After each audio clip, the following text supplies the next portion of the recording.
Hello everyone, welcome to game plan FC. তো আবার একটা নতুন ভিডিও নিয়ে চলে এসেছি তোমাদের সামনে। তো এই ভিডিওতে ইন্ডিয়ান ফুটবলের বেশ কিছু ট্রান্সফার আপডেট এবং ট্রান্সফার রিউমার তোমাদের সাথে শেয়ার করব। ভিডিওটা বেশ ইন্টারেস্টিং হতে চলেছে, একদম স্কিপ করো না, শেষ পর্যন্ত দেখো। মোহনবাগান, ইস্টবেঙ্গল সহ বেশ কিছু টিমের কিন্তু আপডেট তোমাদের এই ভিডিওটায় দেবো। তো মেন টপিকে অবশ্যই যাবো, তবে যাওয়ার আগে যেটা রোজ বলে থাকি, যারা চ্যানেলে নতুন এখনো চ্যানেলটাকে সাবস্ক্রাইব করোনি, অবশ্যই চ্যানেলটাকে সাবস্ক্রাইব করে পাশে থাকা বেল আইকনটাকে অন করে দিও। প্রথম যে আপডেটটা তোমাদের সাথে শেয়ার করবো সেটা কিন্তু মুম্বাই সিটি এফসি কে নিয়ে। গতকালকের ভিডিওতে আমি বলেছিলাম যে মুম্বাই সিটি এফসি থেকে কিন্তু বিদায় নিচ্ছেন এল খায়াতি, তাকে কিন্তু ছেড়ে দেওয়া হচ্ছে এবং তার পরিবর্তে কিন্তু একজন নতুন ফরেনার আসবে। এবং সেখানে কিন্তু গুঞ্জন চারিদিকে ভেসে বেড়াচ্ছিল যে তাহলে কি হুগো বুমো মোহনবাগানে থেকে মুম্বাই সিটি এফসিতে আসছেন। সেটা কিন্তু আলটিমেটলি হচ্ছে না। মুম্বাই সিটি এফসিতে কিন্তু জয়েন করছেন, যেমনটা খবর পাওয়া যাচ্ছে যে কনফার্ম হয়ে গেছে, আইকার গুয়ারোদসেনা। এই আইকার গুয়ারোদসেনা কিন্তু আইএসএল এ খেলে গেছেন এফসি গোয়ার হয়ে, বেশ স্কিলফুল একজন প্লেয়ার এবং তাকে কিন্তু কনফার্ম করা হয়ে গেছে অলরেডি, শোনা যাচ্ছে। তো হুগো বুমো মোহনবাগান সুপার জায়ান্টসেই কিন্তু থেকে যাচ্ছেন। তো পরের যে আপডেটটা তোমাদের দেবো সেটাও কিন্তু মুম্বাই সিটি এফসি কে নিয়ে। কয়েকদিন আগে একটা ভিডিওতে তোমাদের বলেছিলাম যে মুম্বাই সিটি এফসির সেন্টার ব্যাক রস্টেন গ্রিফিথসকে কিন্তু ছেড়ে দেওয়া হচ্ছে এবং তার পরিবর্তে কিন্তু একজন নতুন ফরেন ডিফেন্ডার মুম্বাই সিটি এফসিতে জয়েন করতে চলেছে। এবং সেই অনুযায়ী কিন্তু এখন শোনা যাচ্ছে যে সিরিয়ান সেন্টার ব্যাক থায়ার ক্রোমার সাথে মুম্বাই সিটি এফসির কথাবার্তা কিন্তু অনেকটা অ্যাডভান্স স্টেজে পৌঁছে গেছে এবং সবকিছু ঠিকঠাক থাকলে এই থায়ার ক্রোমাকে কিন্তু আমরা আইএসএল এ মুম্বাই সিটি এফসির জার্সি গায়ে খেলতে দেখতে পেতে চলেছি এবং দেখা যাক ফাইনালি কতদূর কি হয়। তবে কথাবার্তা কিন্তু বেশ অ্যাডভান্স স্টেজে পৌঁছে গেছে এবং তোমাদের এই বিষয়ে জানিয়ে রাখি যে থায়ার ক্রোমা কিন্তু সেন্টার ব্যাক পজিশন ছাড়াও সেন্ট্রাল ডিফেন্সিভ মিডফিল্ডার হিসেবেও খেলতে পারেন। তো বেশ ইউটিলিটি একজন ফুটবলার।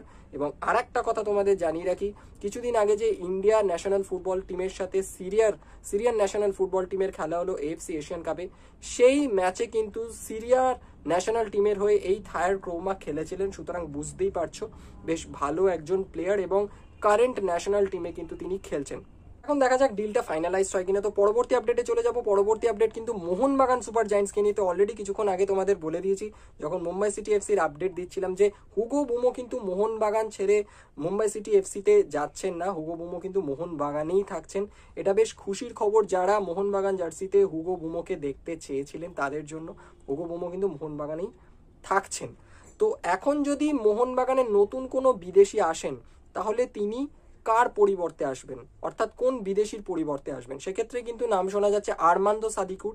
হ্যাঁ বন্ধুরা, ঠিকই শুনছো, মোহনবাগান সুপার জায়ান্টস সম্ভবত রিলিজ করতে চলেছে আরমান্দো সাদিকুকে। এখনো কোনো কিছুই অফিসিয়াল নয়, দেখা যাক কি হয়। আমাদের কিন্তু লক্ষ্য রাখতে হবে, নজর রাখতে হবে আজকের দিনটার দিকে, কারণ আজকে তোমরা সবাই জানো যে উইন্টার ট্রান্সফার উইন্ডোর কিন্তু শেষ দিন। দেখা যাক কি হয়। পরবর্তী আপডেটে চলে যাব। পরবর্তী আপডেট কিন্তু ওড়িশা এফসি কে নিয়ে। হ্যাঁ বন্ধুরা, ওড়িশা এফসি কে নিয়ে কিন্তু দুখানা আপডেট রয়েছে। প্রথম আপডেট যেমনটা তোমাদের জানিয়েছিলাম গতকালকের ভিডিওতে যে হিতেশ শর্মা কিন্তু ওড়িশা এফসিতে জয়েন করতে পারেন এবং সেটাই কিন্তু অফিসিয়াল হয়ে গেছে। হায়দ্রাবাদ এফসি থেকে কিন্তু হিতেশ শর্মা ওড়িশা এফসিতে জয়েন করেছেন। 2.5 বছরের একটা ডিলে কিন্তু ওড়িশাতে জয়েন করেছেন হিতেশ শর্মা। তো বেশ ভালো একটা রিক্রুটমেন্ট আমি বলতে পারি ওড়িশা এফসির জন্য এবং ওড়িশা এফসির মিডফিল্ড কিন্তু আরো স্ট্রং হলো। তো ওড়িশা এফসি কে নিয়ে পরবর্তী আপডেটটা তোমাদের দেবো। ওড়িশা এফসির ফুটবলার আইজ্যাক ভ্যানমালসমা, তাকে কিন্তু ওড়িশা এফসি ছেড়ে দিয়েছে। এখন তোমাদের মাথায় আসতে পারে আইজ্যাক তো এত ভালো খেলছিলেন। এখানেই তোমাদের জানিয়ে রাখি দুজন আইজ্যাক কিন্তু রয়েছেন।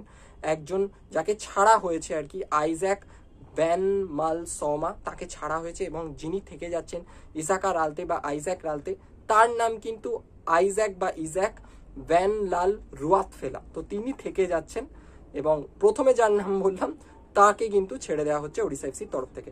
এরপরে যে আপডেটটা দেবো সেটা কিন্তু বেঙ্গালুরু এফসি কে নিয়ে। তো বেঙ্গালুরু এফসি বলা যায় এখন ট্রান্সফার মার্কেটে ঝড় তুলেছে রীতিমতো এবং বেঙ্গালুরু এফসি কিন্তু গতকালকে বলেছিলাম যে চিংলেনসানা সিংকে 5.5 বছরের একটা লং টার্ম ডিলে সই করিয়েছে এবং এখন কিন্তু শোনা যাচ্ছে নিখিল পূজারি, যাকে নিয়ে বেশ কিছুদিন ধরে টানাপোড়েন চলছিল যে তিনি কোন ক্লাবে যাবেন, সেখানে কিন্তু ইস্টবেঙ্গলের নামটা সবচেয়ে আগে শোনা যাচ্ছিল। রেসে কিন্তু সবচেয়ে ওপরের দিকে ছিল ইস্টবেঙ্গল এবং গতকালকেও আমি তোমাদের সেই কথাটাই বলেছিলাম যে নিখিল পূজারিকে পাওয়ার ক্ষেত্রে ইস্টবেঙ্গল কিন্তু রেসটা লিড করছে, তারপরেই কিন্তু মুম্বাই সিটি এফসি রয়েছে। কিন্তু এখন শোনা যাচ্ছে নিখিল পূজারি নাকি বেঙ্গালুরু এফসি জয়েন করতে চলেছেন এবং অনেক জায়গা থেকে রিপোর্ট করা হচ্ছে তিনি কিন্তু অলরেডি জয়েন করেছেন বেঙ্গালুরু এফসি। অফিসিয়াল অ্যানাউন্সমেন্ট হয়তো এখনো আসেনি, তোমরা যখন এই ভিডিওটা দেখবে তখন হয়তো চলেও আসতে পারে, বাট নিখিল পূজারি কিন্তু বেঙ্গালুরু এফসির দিকে পা বাড়িয়েছেন। তো পরবর্তী যে আপডেটটা দেবো সেটা কিন্তু এফসি গোয়াকে নিয়ে। গতকালকের ভিডিওতে আমি বলেছিলাম যে নিম দর্জি সম্ভবত এফসি গোয়ায় মুভ করতে পারেন এবং সেটাই কিন্তু অফিসিয়াল হয়ে গেছে। নিম দর্জি কিন্তু এফসি গোয়ায় জয়েন করেছেন এবং ম্যানোলো মার্কোয়েজ রোকা তার আর এক প্রাক্তন ছাত্রকে কিন্তু তার বর্তমান টিম এফসি গোয়ায় নিলেন। এর আগে আমরা দেখেছি ইস্ট বেঙ্গল থেকে বোরহা হেরেরাকে যোগ দিতে এফসি গোয়ায় এবং এখন কিন্তু নিম দর্জি। সুতরাং বলা যায় এফসি গোয়া কিন্তু এই উইন্টার ট্রান্সফার যে উইন্ডোটা রয়েছে এখানে কিন্তু বেশ ভালো কাজ করলো। পরবর্তী যে আপডেটটা দিয়ে আজকের এই ভিডিওটা শেষ করবো সেটা অবশ্যই ইস্ট বেঙ্গলকে নিয়ে। তো ইস্ট বেঙ্গল সমর্থকদের জন্য কিন্তু খুব খারাপ খবর যে নিখিল পূজারি ইস্ট বেঙ্গলে আসার কথা ছিল, বাট নিখিল পূজারিকে কিন্তু হাতছাড়া করলো বলা যায় ইস্ট বেঙ্গল এবং সেখান থেকে কিন্তু ইস্ট বেঙ্গল এই ডিলটা ক্র্যাক করতে পারলো না। তো খুব খারাপ একটা খবর ইস্ট বেঙ্গল সমর্থকদের জন্য। এবং ইস্ট বেঙ্গলকে নিয়েই পরবর্তী আপডেট সেটা হচ্ছে সিভেরিও তোরো। গতকালকের ভিডিওতে আমি বলেছিলাম যে সিভেরিও তোরো সম্ভবত ইস্ট বেঙ্গলে থেকে যাচ্ছেন, বাট এই মুহূর্তে শোনা যাচ্ছে যে সিভেরিও তোরো কিন্তু ইস্ট বেঙ্গলে থাকছেন না এবং তার পরিবর্তে নাকি অন্য কোনো বিদেশি ইস্ট বেঙ্গলে আসছেন।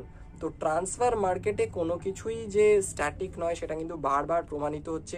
আজকে এখন একরকম নিউজ আসছে, পর মুহূর্তে কিন্তু পুরো নিউজটা চেঞ্জ হয়ে যাচ্ছে এবং সব কিছু এলোমেলো হয়ে যাচ্ছে। তো দেখা যাক আলটিমেটলি কি হয়, সিভেরিও তোরো ইস্ট বেঙ্গলে থাকেন নাকি তার পরিবর্তে অন্য কোনো বিদেশি আসেন, সবটাই কিন্তু নজর রাখতে হবে।